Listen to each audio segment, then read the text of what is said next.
விஷாலுக்கு என்னப்பா ஆச்சு? ஏன் இப்படி ஆயிட்டாரு? அப்படின்ற கேள்வி இப்போ பல பேரும் கேட்டுட்டு வர நிலையில, அவர் ஒரு வீடியோ ஒண்ண வெளியிட்டிருக்காரு. அதுல அவர் என்ன சொல்லியிருக்காரு? அது மட்டும் இல்லாம, ஒரு நடிகர் சாப்பாடு பரிமாறுனது மட்டும் இல்லாம, அவங்க சாப்பிட்ட இலையும் எடுத்திருக்காரு. அத தொடர்ந்து 25 வருஷத்துக்கு அப்புறமா, இப்போ ஒரு நடிகை தமிழ் சினிமால என்ட்ரி குடுத்திருக்காங்க. ஸோ, அவங்க சொன்ன விஷயங்கள் இது எல்லாத்தையும் தான் இந்த வீடியோல பார்க்க போறோம். அதுக்கு முன்னாடி இதுவரைக்கும் யாரெல்லாம் நம்ம சினி சமூகம் சேனல சப்ஸ்கிரைப் பண்ணலையோ, அவங்க எல்லாரும் மறக்காம சப்ஸ்கிரைப் பண்ணிட்டு, பக்கத்துல இருக்க பெல் ஐகானையும் மறக்காம பிரஸ் பண்ணிடுங்க. நடிகர் விஷால் அவர்கள் இப்போ ஒரு வீடியோ வெளியிட்டிருந்தாரு. அதாவது அவரு ரொம்பவே வயசான கெட்டப்ல இருக்கிற மாதிரி அந்த வீடியோ. அந்த வீடியோவை பார்த்துட்டு என்ன ஆச்சு விஷாலுக்கு, ஏன் இப்படி ஆயிட்டாரு அப்படிலாம் பல பேரும் பல கேள்விகளை கேட்டுட்டு இருந்தா, அதுக்கு விஷாலே பதிலடி கொடுக்கிற வகையில ஒரு போஸ்ட் அந்த வீடியோலயே சொல்லியிருக்காரு. அது என்ன விஷயம் அப்படின்னா, அவரு புருஷன் அப்படின்ற படத்துல நடிக்கிறாரு. இந்த படத்துடைய ஃபர்ஸ்ட் ஷெட்யூல் முடிஞ்சிருச்சாம். இப்போ ஃபைனல் ஷெட்யூல் ஸ்டார்ட் பண்ணிருக்காங்களாம். அதனாலதான் இந்த கெட்டப்ல இருக்காராம். ஸோ அவருக்கு வயசுலாம் ஆகலைங்க. இப்பதான் ஒரு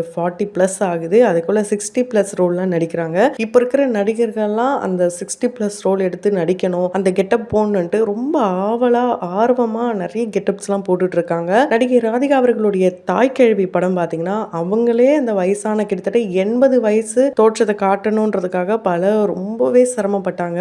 இப்போ இவரு 60 வயசுக்கு மேல இருக்கிற மாதிரி அந்த ஃபேஸ் லுக்கை காட்டணுன்றதுக்காக இந்த ரோலை நடிச்சிருக்காரு. மற்றபடி வேற எதுவும் இல்லை. ஸோ இப்போ எல்லாம் சினிமால இது ஒரு ட்ரெண்ட் ஆயிட்டு இருக்கு. கண்டிப்பா அடுத்து யார் இந்த வயசான கெட்டப்ல இருக்க போறான்றத நம்ம பொறுத்து இருந்து தான் பார்க்கணும். அடுத்து பாத்தீங்கன்னா, மன்சூர் அலிகான் அவர்கள் இப்போ ரம்ஜானை முன்னிட்டு அவங்களுடைய வீட்டுல பாத்தீங்கன்னா நிறைய பேருக்கு சாப்பாடு போட்டிருக்காரு. ஸோ பிரியாணி ரம்ஜான்னாலே பிரியாணி அப்படின்னு சொல்றதை தாண்டி இந்த ஈகை திருநாள் எதுக்கு சொல்றாங்கன்னா, ஷேரிங் இஸ் கேரிங்ன்ற மாதிரி தான் எல்லாருக்கும் சாப்பாடு எல்லாம் போட்டு அவங்களையும் சந்தோஷப்படுத்தி கொடுக்குறவங்களையும் வாழ்த்திட்டு போகணும்.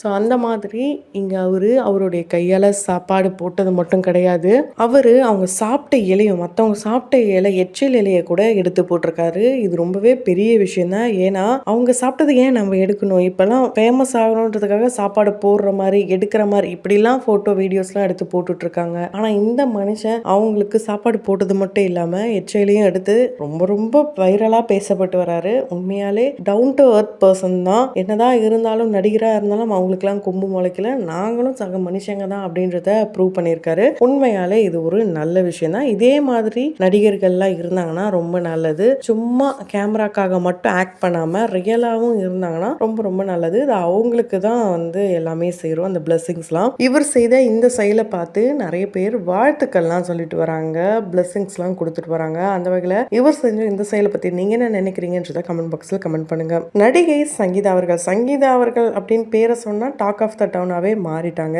இதே மாதிரி தான் பல வருடத்துக்கு முன்னாடி, கிட்டத்தட்ட 25 வருஷத்துக்கு முன்னாடி ரொம்ப ஃபேமஸா இருந்த நடிகை சங்கீதா அவர்களும் விஜய் அவர்களும் ஃபேமஸா இருந்தாங்க.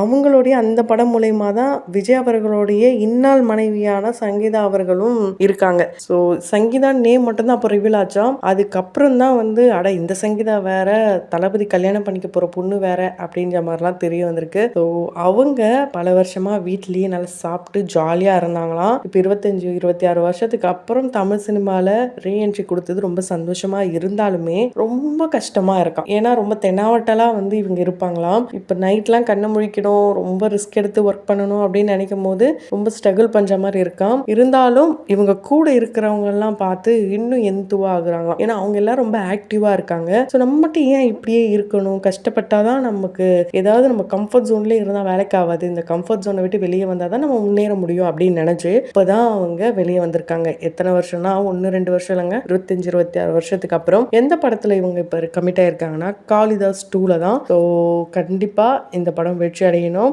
இவங்க எந்த ரோல்ல நடிச்சாலும் இவங்களுக்குன்னு தனியா ரசிகர்கள் பட்டாலும் இப்போ வரைக்கும் இருக்காங்க. அவங்க எல்லாரும் இவங்களோட இந்த ரீஎன்ட்ரிக்கு ரொம்பவே அன்பா வெல்கம் பண்ணிட்டு இருக்காங்க. ஸோ நீங்க இவங்களுக்கு என்ன சொல்லணும்னு நினைக்கிறீங்களோ அதை கமெண்ட் பாக்ஸ்ல கமெண்ட் பண்ணுங்க. தொடர்ந்து வீடியோஸ்லாம் பார்க்கணும்னு நினைச்சீங்கன்னா, அப்டேட்ஸ்லாம் தெரிஞ்சுக்கணும்னு நினைச்சீங்கன்னா உடனே நம்ம சினி சமூகம் சேனலை சப்ஸ்கிரைப் பண்ணிடுங்க. கூடவே பக்கத்துல இருக்க பெல் ஐக்கனையும் மறக்காம பிரஸ் பண்ணிடுங்க.